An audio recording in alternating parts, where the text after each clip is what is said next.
Hi అందరికీ. ఈ వీడియోలో మేము లాంగ్ వీకెండ్ ఏం చేసాము, అలాగే కొంచెం మీల్ ప్రెప్, మెను ప్లానింగ్ అంతా చూడబోతున్నారు. So before the kitchen gets noisy, I would like to turn on this aroma diffuser. So ఈ మధ్య రీసెర్చ్‌లో చూసాను, కొన్ని పేపర్స్‌లో అగరబత్తి వాడటము is almost equals to smoking cigarette అని. అందుకోసం ఈ ఆయిల్ డిఫ్యూజర్‌కి మేము మారిపోయాము. అదే కాకుండా మాకు చిన్న బేబీ గూడా ఉన్నాడు కాబట్టి ఇంట్లో అగరబత్తి పొగ అంత మంచిది కాదు. ఇంత చిన్న ఏజ్‌లో దాని ఎక్స్‌పోజర్ లంగ్స్‌కి అస్సలు మంచిది గాదు. సో, అందుకని మేము ఈ మధ్య వాడట్లేదు అగరబత్తి. ఇన్‌స్టెడ్ ఇదైతే వాడుతున్నాము. So, the first thing in the morning is to have chia seeds, ఎందుకంటే it's high in soluble fibre and high in protein. దాని మూలం మీకు ఫీలింగ్ ఆఫ్ ఫుల్‌నెస్ అనేదొస్తుంది. దాని తర్వాత అయితే ఇడ్లీ తినేస్తున్నాము. నేను ఇది ఉడిపి చట్నీ చేశాను. దాని రీల్ నా ఛానెల్‌లో ఉంటుంది. You can check it out. It's so yummy, delicious and low calorie. ఆ తర్వాత అలా కాసేపు బ్యాక్‌యార్డ్‌లో కూర్చున్నాము. ఇక్కడ చూసారా, ఫ్లవర్స్ అన్నీ కూడా రాలిపోయి కింద మొత్తము గార్డెన్‌లో పడిపోతూ ఉన్నాయి గార్డెన్ ఏరియాలో. దాంతో పాటు పూల్‌లో గూడా పడిపోతుంది. ఈ మధ్య ఫ్రీక్వెంట్‌గా క్లీన్ చేయాల్సొస్తుంది పూలు దీనికోసం. సో, అలా కింద ఉన్నవి మాత్రం ట్రిమ్ చేసేసి ఒక డీఐవై ఫ్లవర్ వేస్ చేస్తున్నా అనమాట. నాకు చాలా ఇష్టము ఇలా ఫ్లవర్ వేస్. అలా అని జెప్పి రోజు ఎళ్లి కొనుక్కోలేము గదా! సో, అందుకని అప్పుడప్పుడు ఇలా ఫ్లవర్స్ ఎక్కువున్నప్పుడు ఇలా చేస్తూ ఉంటా అనమాట. ఇట్ ఇన్‌స్టంట్‌లీ ఆహ్, gives you a sense of happiness. అలాగే లెటస్ చాలా పెరిగిపోయిందని ట్రిమ్ చేస్తున్నాము దాన్ని కూడా.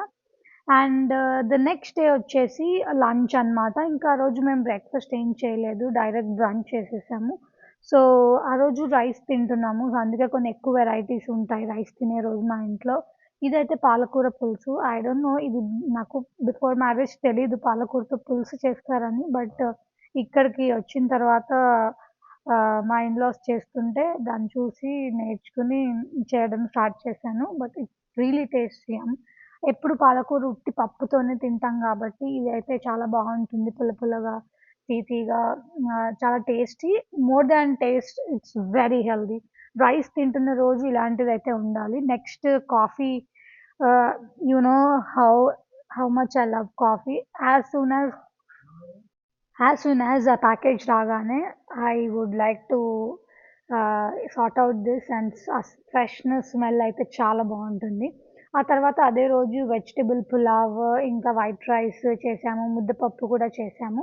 సో, మేమిలా రైస్ తినే రోజు ముందు రోజు నైట్ చేసుకొని అది ఫ్రిడ్జ్‌లో పెట్టి నెక్స్ట్ డే వేడి చేసుకొని తినడం వల్ల దాంట్లో ఉండే జీఐ లెవెల్స్ తగ్గి మన షుగర్ లెవెల్స్‌ని ఎక్కువగా ఇన్సులిన్‌ని స్పైక్ చేయదు.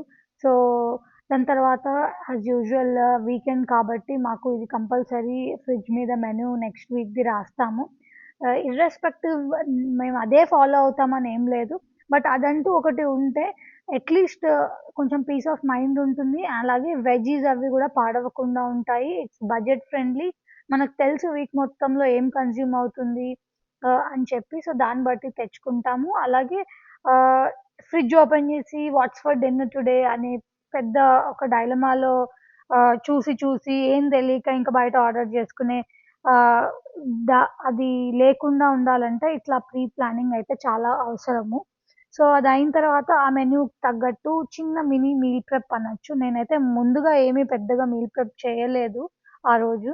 బట్ నాకు వీలైనంత వరకు అయితే చేశాను. లైక్ టొమాటో ప్యూరేని ఆహ్, ఉడకపెట్టేసి టొమాటోని దాన్ని గ్రైండ్ చేసుకొని పెట్టుకోవడము. దాంతో పాటుగా కొన్ని వెజ్జీస్‌ని సార్ట్ ఔట్ చేసుకోవడము. అలాగే ఇలా లెంటిల్స్ అండ్ బీన్స్ ఏవైనా నానబెట్టుకునేవి ఉంటే అవి చేసుకోవడము. లైక్ ఇక్కడ చూస్తున్నారు పెసలు, ఇక్కడేమో కొరియాండర్ నేనిక్కడికొచ్చిన కొత్తలో చాలా ఫ్రీక్వెంట్‌గా పాడైపోయేది. మేము చాలా ఎక్కువ యూజ్ చేస్తాము. బట్ ఇలా ఒక పేపర్ టవల్‌లో దాన్ని చుట్టి పెట్టేసి మేము బయట ఇంకో ఫ్రిడ్జ్‌లో పెట్టేసి ఎప్పుడు కావాలంటే అప్పుడు లోపల ఫ్రిడ్జ్‌లోకి ఇట్లాగా తెచ్చుకుంటామనమాట. So, it stays fresh for more than 10 days which is surprising. ఇంతకుముందు 3, 4 డేస్‌కి పాడైపోయేది. బట్ ఇలా స్టార్ట్ అయినప్పటి నుంచి అయితే చాలా బావుంటుంది. అండ్ అలాగే దాంతో పాటు పెసలు నానబెట్టి అది పెట్టేసుకుంటున్నాను రెడీగా. మేము యూజువల్లీ స్ప్రౌట్స్ చాట్, మీరు నా మెను ఫ్రిడ్జ్ మీద అతికించిన మెనూలో చూస్తే చూడొచ్చు. స్ప్రౌట్స్ చాట్ చేసుకుంటాము. అలాగే మేము చెన్నా మసాలా చేసుకుంటాము.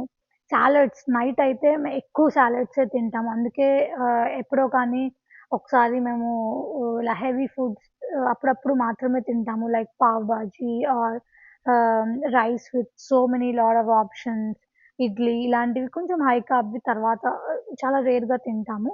ఆ తర్వాత మేము పార్క్‌కి వెళ్ళాము అంతే.